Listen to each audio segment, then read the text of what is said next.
Silence is the loudest sound there is when you reach 76 years of age. It's not the silence of an empty house because people have gone off to work. It's the silence of a house that has forgotten what it's like to hear another breath.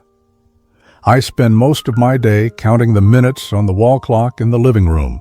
That pendulum clock I bought with my first paycheck as a supervisor at the United States Postal Service.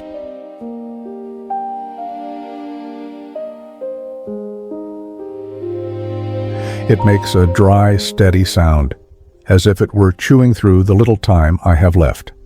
My name is Arthur. I am 76 years old, and I spent every one of those years trying to be the man society expected me to be. I walked the line. I polished my shoes every Sunday night. I kept my lawn trimmed to the exact length. I was never 1 minute late to work in 38 years of service, and in the end, sitting here in this armchair that smells of mildew and disinfectant, I realized that I did everything right, and still, I lost. You grow up hearing that if you are a good man, if you work hard, if you don't cause trouble, life will reward you with a peaceful old age surrounded by love. It's a beautiful lie, but it's still a lie. Especially for a man like me, who grew up watching San Francisco change its color, its smell, and its soul.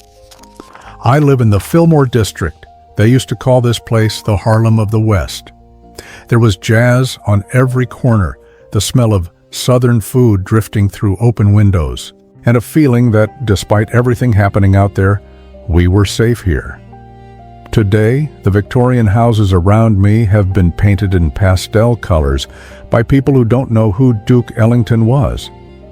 They walk past me and offer that polite but empty smile, as if I were just another piece of old sidewalk furniture they haven't yet found the time to remove. What hurts isn't the knee that cracks every time I try to stand up, nor my eyesight, which is growing cloudy like the fog that rolls in from San Francisco Bay every afternoon. What hurts is the emptiness on the left side of the couch. It's the fact that I no longer have anyone to call to talk about the baseball game or complain about the price of milk. I lost Leo, and losing Leo was like someone turned off the light in a room where I am still trying to find the exit. We were friends for 62 years. That's almost an entire lifetime inside another. I met Leo in 1962 on my first day of work at the mail distribution center. He was a skinny guy with a smile that made it seem like he knew a joke no one else did. I was the opposite. I was tense, my uniform spotless, worried about making mistakes. Back then, as a young black man in a federal job, you felt the weight of the entire race on your shoulders. If I messed up, it wasn't just Arthur who failed. It was a sign that we weren't capable. So I lived under a pressure I placed on myself. Leo saw me sweating over a stack of envelopes and said, "Relax, kid. The government has more paper than you have life. Don't let those envelopes bury you before your time." It was the first time I laughed in that place. From then on, we became a unit. We worked the night shift together for 12 years. You really get to know a man when you spend the night sorting mail while the city sleeps. We talked about everything, about the women we wanted to date, the cars we wanted to buy, about how San Francisco was getting expensive, and about how the world seemed to be on fire out there with protests and change. I was always the planner. I told Leo we needed to save every penny. I planned my retirement before I was even 30.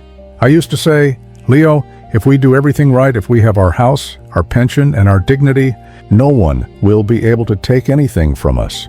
Leo would just shake his head and say, "Arthur, life happens in the gaps, not in the plans." I thought he was irresponsible. Today, I realize he was just free. Our routine was what kept me sane. Every Saturday at 10 in the morning, we met at Marcus's barbershop on Fillmore Street. It wasn't just to get a haircut, it was our ritual.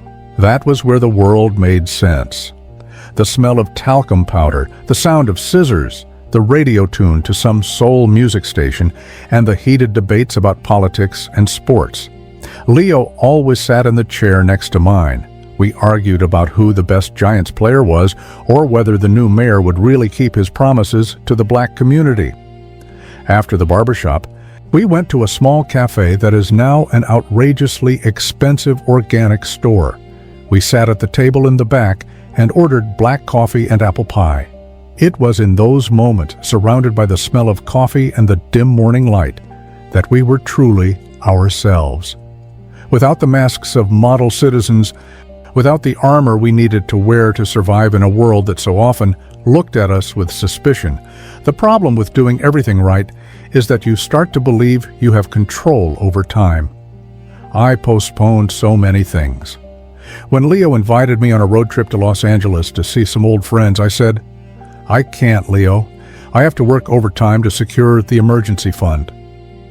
When he wanted to stay one more hour at the cafe just talking nonsense, I looked at my watch and said, "I have to go. The house needs painting."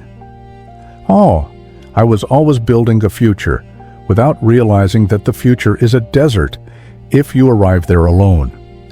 The first time I realized something was wrong was on an ordinary Tuesday about 5 years ago. I was following my usual routine, cleaning out the gutters when the phone rang. It was Leo's daughter, Cynthia. She was crying. Leo had suffered a stroke.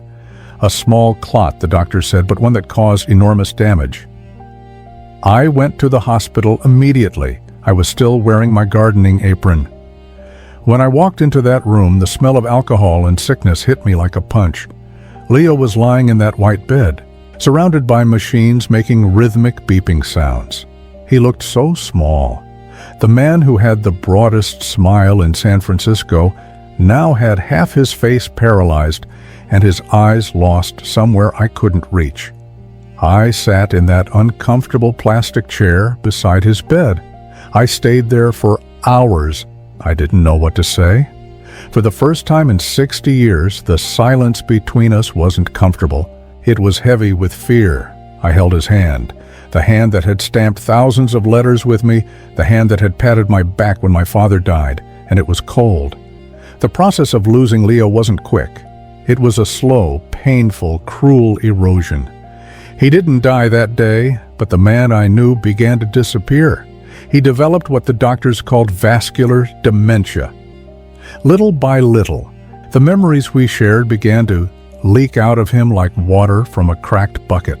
At first, he forgot the name of a player or the day of the week. Then he began to forget that we had worked at the post office. One day I went to visit him at the nursing home, a clean but soulless place that smelled of overcooked food. And he looked at me with a strangeness that broke me from the inside. He asked, "Did you come to deliver a letter, sir?" I had to leave the room to cry in the hallway. I, a man in his 70s who had always prided himself on self-control, was sobbing like a child. Because in that moment, I realized I wasn't just losing my best friend. I was losing the only person who still held my history. When he forgot who I was, a part of me would also cease to exist. There would be no one left in the world who remembered how we laughed during the winter nights of 1974, or how proud we were when he bought his first used Cadillac. I did everything right. I saved money. I took care of my health. I was a good neighbor, but none of those victories could buy back a single afternoon of lucid conversation with Leo. I had the money to pay for the best treatment, but money was useless against the slow death of a man's mind. Leo passed away 4 months ago. The funeral was held in a small Baptist church we used to attend when we were young. The pew was hard, and the air was heavy with the smell of lilies and roses. There were few people there. Most of our contemporaries had already passed on or were too frail to attend. I looked at the polished wooden casket and felt a dull anger.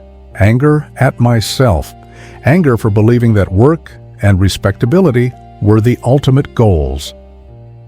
After the funeral, I followed the usual ritual. I went to our barber shop. Marcus, who is now almost as old as I am, gave me a tight hug. We didn't exchange many words. He simply pointed to the empty chair next to mine. I sat down, smelled the talcum powder, heard the radio, but the world was mute. I realized that for decades I had thought routine was what mattered, but it was the people within the routine who gave everything its color. Now I return home, and the first thing I do is take off my jacket and hang it carefully on the hanger. I wash the dishes immediately after dinner. I fold the towels with military precision. These are the habits of a lifetime spent doing the right thing. But sometimes I stop in the middle of the kitchen, a plate in my hand, and ask myself, why? For whom am I maintaining all this order? I watch young people today here in San Francisco rushing back and forth with their phones, worried about careers, investments, and the image they project. I feel like stopping one of them on the street and saying, listen, I have a paid-off house, a solid bank account, and an impeccable record. And I would trade all of it, every cent, for one more Saturday morning listening to Leo complain about the government while we ate that cheap apple pie. Get flurry. Loneliness in old age isn't like in the movies. It's not a grand drama with sad music playing in the background. It's something small and persistent. It's cooking a pot of stew and knowing you'll eat the same thing for the next 5 days because it makes no sense to cook for just one. It's seeing something funny on television and starting to turn your head to comment, only to be struck by the vacuum of an empty room. Sometimes I pick up the old letters he wrote to me when he traveled to Mississippi to visit family 40 years ago. His handwriting was messy, full of spelling mistakes, but overflowing with life. I reread those words and try to hear his voice. I try to remember the tone, the raspy laugh, but memory is treacherous. It grows paler with each passing day, like a photograph left in the sun. I feel like the last watchman of a world that no longer exists. The people who knew who young Arthur was, Arthur full of dreams and fears, are gone. To the rest of the world, I'm just an old black man walking slowly down the street, taking up space. No one knows I was the best supervisor that post office ever had. No one knows that Leo and I were kings of that sidewalk. If I could go back in time, I would have been a little less correct and a little more present. I would have skipped work on that day when the sun was shining and Leo wanted to go fishing on the pier. I would have let the grass grow a little longer if it meant spending one more hour listening to his stories about the jazz clubs of the 1950s. I thought I was building a fortress to protect myself from old age, but I ended up building a luxury prison where I am the only inmate. We spend our entire lives trying to avoid pain, trying to avoid mistakes, trying to make sure nothing goes out of place. But the truth is that loss is the only final destination for those who love. And there is no financial planning or moral conduct that prepares you for the weight of an empty chair. I look at my hands now. They are covered with age spots, the bones visible beneath thin skin. These are hands that worked hard, hands that did everything that was asked. But they are empty. Maybe what I want to say is that life is not about what you accumulate or how clean your record is. It's about the witnesses to your existence. And when you lose your best witness, you start to question whether all of it really happened. I still go to the barbershop every Saturday. Marcus still sees me at 10 in the morning. But I no longer sit in my usual chair. I sit in Leo's chair. Sometimes, if I close my eyes tightly enough, I can almost smell the cheap cigar he used to smoke before coming in. It's a small, almost pathetic comfort. But it's what I have left. I don't have grand advice to give. I'm not a wise man on a hill.